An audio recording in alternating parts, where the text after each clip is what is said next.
রাত হলেই মোহাম্মদপুরের বিভিন্ন পয়েন্টে বসবে পুলিশের বিশেষ চেকপোস্ট।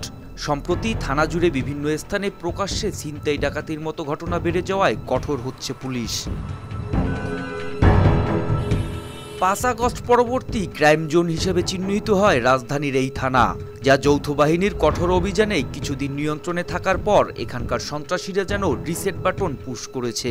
পিকআপ ধরছি, পাবলিক আমরা সব ধরছি, প্রদর্শন দিয়ে পাবলিককে ধরাইছি, আসামি ধরাইছি, কিন্তু কোনো প্রদর্শন এই জায়গায় আসে না। এই পিকআপও অন্য থানায় 3টা হুন্ডাইছে, হুন্ডার লগে পিস্তলও ছিল, পিকআপওয়ালা বলাইছিল 10 জন উঠবে, আমরা কি করবো, পিস্তল লগে ছিল। এই জায়গায় 3টা হুন্ডা 1 সেকেন্ডের মধ্যে ব্রেক করে খুব শুরু হয়ে গেছে।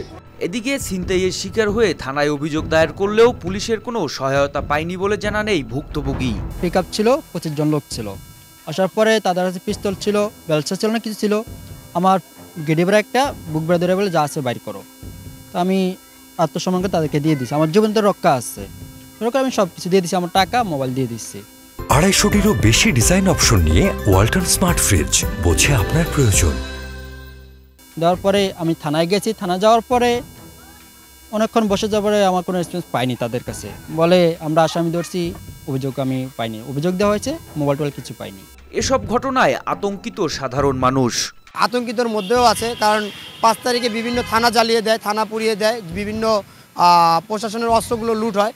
এই অস্ত্রগুলো বিভিন্ন কিশোর গ্যাংয়ের কাছে চলে যায়, কিন্তু কিশোর গ্যাংয়ের কাছে চলে যাওয়ার পরে তারা প্রশাসনের থেকে নিজেদের শক্তি প্রবাহমান বেশি তাদের। আমরা এলাকাবাসী যারা চাই, আতঙ্কিত অবস্থায় আছি, আমরা চাই প্রশাসন খুব তাড়াতাড়ি এটার একটা অ্যাকশন নেব, এবং মোহাম্মদপুর যে একটা রেড জোন, ক্রিমিনাল জোন হিসেবে আছে, আমরা এর থেকে মুক্তি চাই।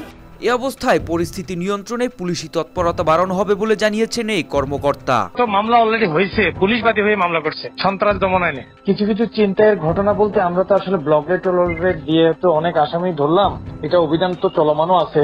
আমরা রিসেন্টলি আবার আজকে থেকে আবার নতুন নির্দেশনা, আমরা আবার পার্মানেন্ট কিছু চেকপোস্ট করব, তাহলে ইনশাল্লাহ হয়তো কয়েকদিনের মধ্যে হয়তো আরেকটু ইমপ্রুভ হবে।